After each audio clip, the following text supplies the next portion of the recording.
One of the most common topics in IELTS speaking is your hometown. So, if you want a high band score, you must know advanced vocabulary for this topic. In this video, you will learn 44 essential words to help you give band 9 answers to hometown questions in IELTS speaking. If you're going to take your IELTS soon, check out my IELTS materials. There, I teach you everything you need to score high. I show you step by step how to give high-scoring answers, and of course we do many practice tests together so you will feel confident for your test. You can find the link to the IELTS materials in the description box. And now get a paper and a pen. For each word you know, you get 1 point. Comment below how many words you know. For example, 15, 30 or 44. Let's get started. First, the IELTS speaking examiner may ask you to describe where you live. There are many ways to describe a city. For example, you can talk about the residential areas. That refers to neighborhoods that are mostly houses. There are not many businesses in a residential area. For example, I lived in a small residential area close to New York City. Residential is an adjective, so you can use it without the area too. Word number 2 is industrial. It's super useful to describe your town. Industrial refers to industry. That's factories and companies that make things. If you describe your town as industrial, the examiner will imagine lots of big buildings, and it probably doesn't look very pretty. You can say what the industries are to expand on the idea. A sample sentence might be, "My town is industrial. There is a big factory that makes cars." You can also talk about an industrial area in your town. You might want to mention where you live in a city too. You may live in an apartment. That's a good word, but it's better to explain what kind of apartment you live in. If you live in an apartment where there are many buildings, you can call it an apartment complex. Like, I played with friends from my apartment complex. Complex refers to many buildings together that have the same purpose. You can also say industrial complex or university complex. Word number 4 is story. I know, you think story means book. That's true. However, it also means floor of a building. You can use this word to make your description very precise. For example, I live on the 3rd story in my apartment building. You can also describe your town. My town is very small. There is only 1 building over 4 stories. Notice an important point here. In the first example, I said 3rd story. You use 1st, 2nd, 3rd, and so on when you are talking about one specific story in a larger building. On the other hand, I used 4 stories for the second example. You say 1, 2, 3, and so on when you are talking about the total number of stories in the building. That's a small detail, but it can really boost your band score if you say it correctly. Okay, there is more to a place than the buildings. You probably want to talk about the people too. You can say the people where I grew up. However, try using locals to show off your vocabulary. Locals are the people who live in a certain area. These are different from tourists who just go to visit. For example, locals in Paris often complain about tourists. To talk about your town, you can say something like, "Many of the locals grow vegetables in their yards." While you're talking about the people, you might want to say a general trend about where they work. An awesome idiom is work in XX industry. For example, many locals work in the fishing industry. That implies that they don't just catch fish, but do other things related to fishing too. They may freeze or can the fish, sell fish, and so on. Do note that the idiom is work in the industry. In is a little word, but it's crucial to get correct if you want to band 9. Next comes community. A community is a group of people who have similar ideas and culture. It's different than a city or area. It refers more to the people around you than the place itself. It's good to use if you feel close to the people in homes near yours. It shows a friendliness and connection. For instance, I can say, The mothers in my community often got together for lunch while the children played. Word number 8 is a great way to accurately describe a situation. There are always people and places that don't fit a general rule, right? For example, you might say, people in my town do not travel. But that's really strong. Some people probably do travel. Therefore, try softening the idea with typically. It's an adverb that means usually or in general. Try it in my earlier sentence. People in my town typically do not travel. Isn't that great? It shows that most people do not travel, but a few might. Another fantastic way to show that something often happens but not always is tend to. That's an awesome phrasal verb that means to be likely to do something. For example, locals tend to eat outside in the summer. That means that locals often eat outside, but they don't always do so. Words that are not absolute, not 100%, are great for explaining the real situation. Since I've mentioned the locals, you might want an adjective to describe them. Welcoming is really positive. It shows they are friendly to new people. For example, you might say, people from my town are very welcoming to strangers. Welcoming is a great paraphrase for friendly. Of course, you might be glad to have left your hometown. However, you don't want to say lots of bad things about it. You want to use polite phrases. You aren't scored on your opinion, but you are scored on the way you give the information. Imagine meeting a new person on the train who says only bad things about a town. This doesn't make a good impression. So, one great phrase to use is a tight-knit community. This means that the people are very close and supportive of each other, but they are not welcoming to strangers. For example, I grew up in a tight-knit community and did not hear English until I moved to a bigger city. That's a very polite way to say people where I lived didn't want to speak English. You can use other words, but if you don't like some parts of your hometown, plan ahead for the IELTS so you can show off your vocabulary with polite phrases. Let's check out another adjective, since these are really useful for explaining your position.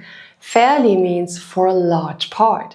I can say, I lived in a fairly tight-knit community. That indicates that the people were a bit unfriendly to strangers, but not too bad. Fairly is awesome because you can use it with positive, negative, and neutral ideas. For example, I lived in a fairly large house. That means it wasn't huge, but not small either. Fairly is so useful, but you don't want to repeat it too many times. Try somewhat as a paraphrase. It's got a casual sound which makes your speech very natural. The sentence, I lived in a somewhat large house, shows that these two words can replace each other. Paraphrasing is extremely important in IELTS speaking because it shows the speaking examiner that you have a broad range of vocabulary, and this will make your band score go up. Let's talk more about cities. If a city is very big, it's a metropolis. The adjective is more common, metropolitan. For example, my city is very metropolitan. There is a population of over 2 million people. Places like London, New York, and Tokyo are metropolitan areas. Lots of people live and work very close to each other, and there are many tall buildings. A great adjective to describe a metropolis is sprawling. It means spread out and often includes the idea of not much organization. I might say, there is a sprawling subway system in New York. Cities may also be contemporary, which is a big word to say very new and modern. It's a great paraphrase to boost your speaking score. Buildings can be contemporary, like, I live in a contemporary apartment complex. That's an apartment complex that is in a modern style. You can also have a lot of contemporary arts in your town. Cities are often full of energy and life. A positive way to say that is vibrant. It gives the idea of people enjoying what they are doing. For example, there is a vibrant music scene in my town. Think of how you view your city, then learn a few adjectives like this to describe it to the IELTS speaking examiner. Talking about big cities, it's important to know how to talk about big buildings. Of course, you can say big building, but if you want a higher score, use the term high-rise. A high-rise has many floors, so it means tall rather than wide. For example, I work in a high-rise downtown. Note that high-rise is a noun. A noun doesn't have a hyphen, but an adjective does. For example, the high-rise building I work in has large windows. Here, high-rise is an adjective. Another awesome adjective to describe a city is multicultural. That means that lots of different people from different backgrounds live there. I can say I love London because it's so multicultural. I think I could try foods from different countries every day. Earlier I said that it wasn't good to be too negative about your hometown, so I will use this as another example. Instead of saying that my hometown was not multicultural, I can say I want to live in a more multicultural place after I graduate. By the way, if you want more videos about IELTS speaking, hit the like button and write yes in the comments. If you want me to talk about something else, tell me your video wish in the comments so I know what you would like to see on this channel. Now, let's check out 20 more words for talking about your hometown. Okay, let's say you live on the edge of a big city. You live in the residential area. It has smaller houses, not big high-rises. That area around the city is called suburbs. The proper idiom is in the suburbs of city. Note the in and of. Don't mix these little words up. For example, a student might say, I live in the suburbs of Ontario. A lot of people live in the suburbs because it's cheaper than living downtown. Houses usually are less expensive in suburbs.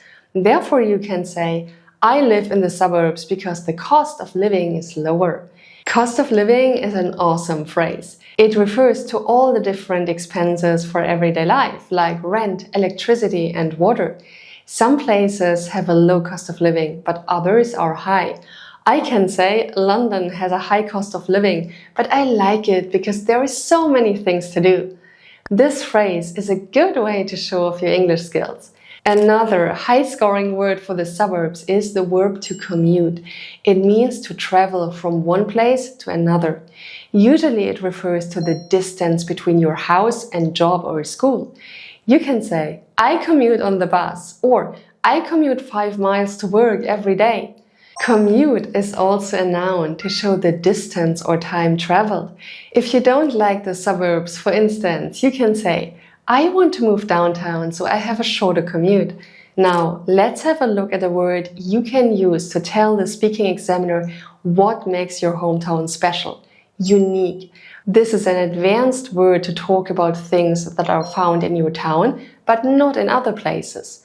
For example, my town is unique because many houses are painted pink.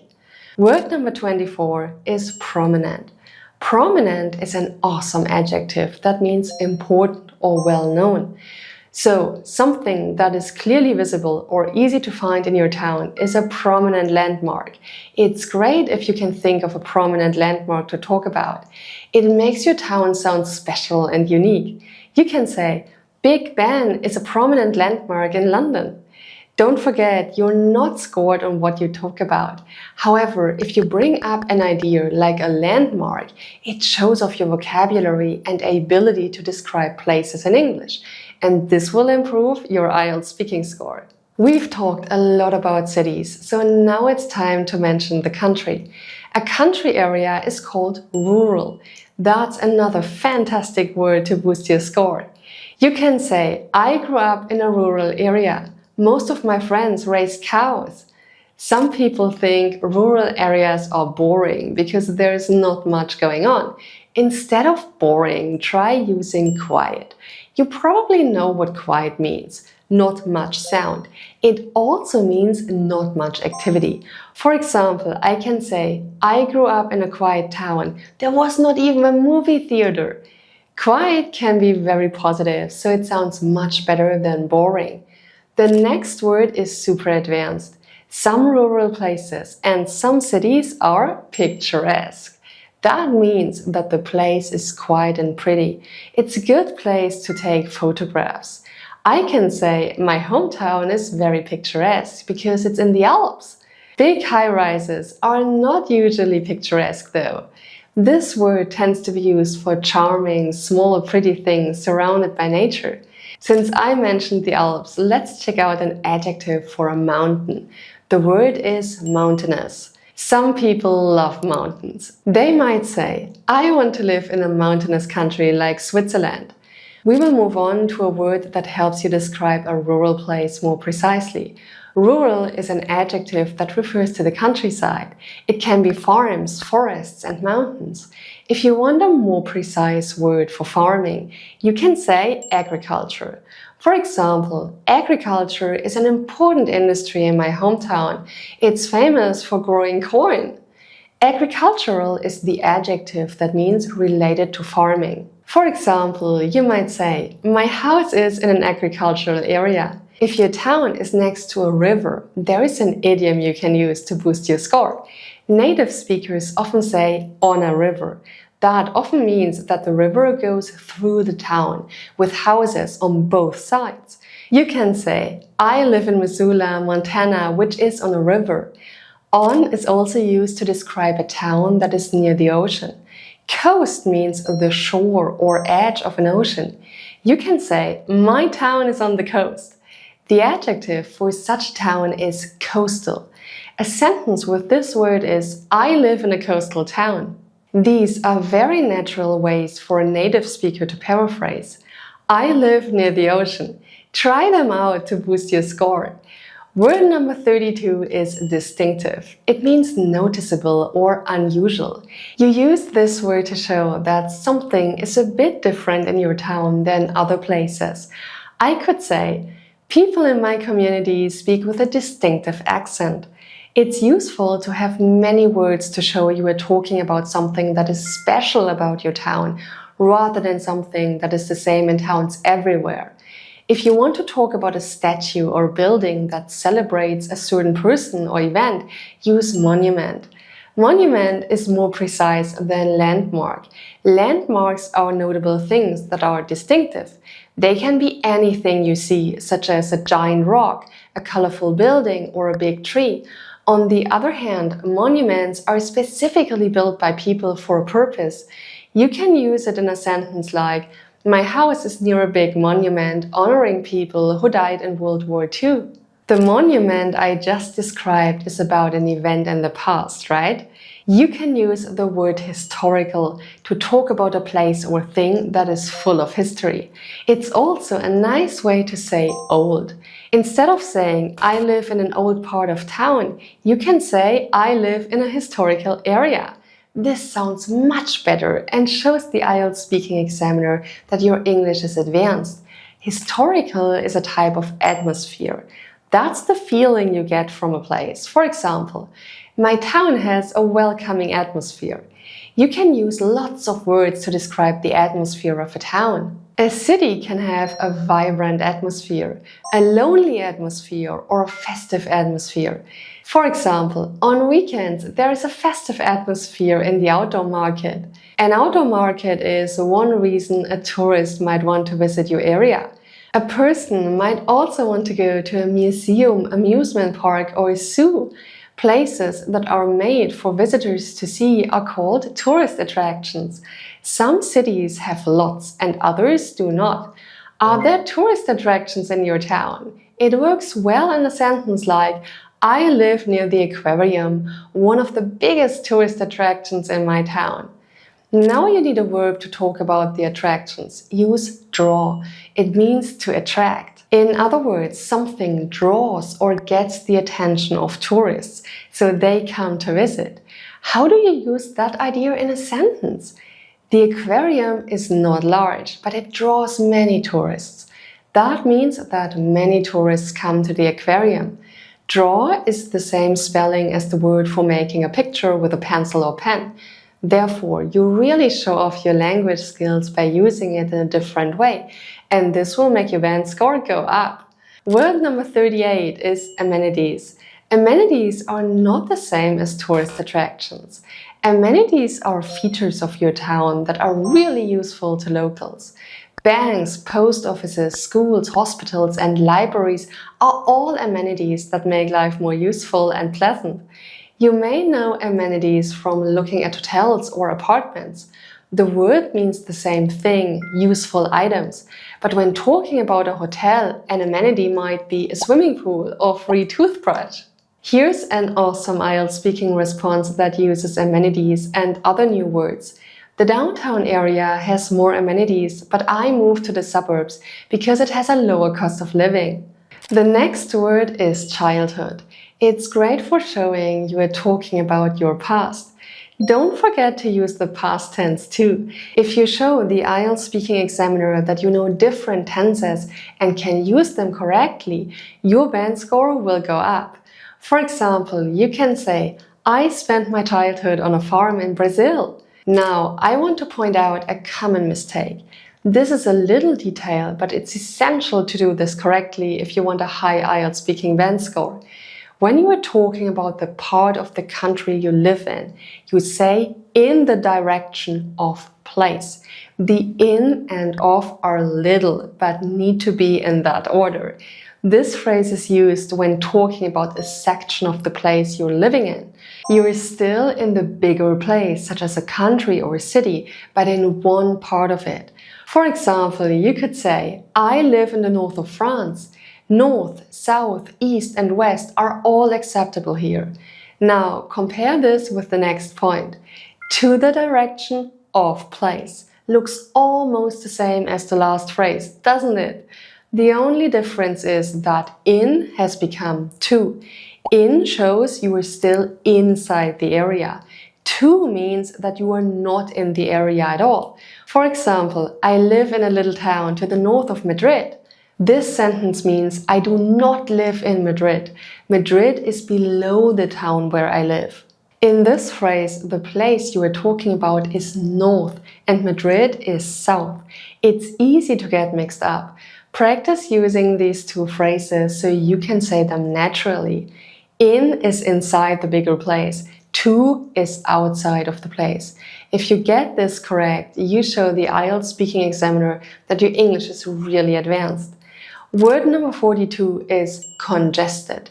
This means that there are not just lots of people and vehicles, but too many. There are large crowds and it's hard to move easily from one place to another. For example, roads in the downtown are very congested, so I live in the suburbs. As you can see, negative words about another place can also make your place sound more attractive. Run down is another negative phrase, since it means in bad condition. For example, many houses in my neighborhood are run down. Note that run down is two words. If you use it as an adjective, it's hyphenated, like the run-down house is for sale. Word number 44 is boarded up. It's used to show that businesses are not in operation. The buildings are not used and there are boards covering the windows.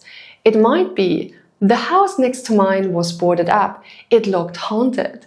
Here's an adjective. I lived next to a boarded up house that kids said was haunted. That's it. That's 44 advanced words you must know to talk about your hometown in IELTS speaking. I hope you guys like this video. Don't forget to like, subscribe to the channel and hit the bell icon so you're notified when the next video comes out. Also, share this video with your friends so they can improve their IELTS score too. See you in the next video.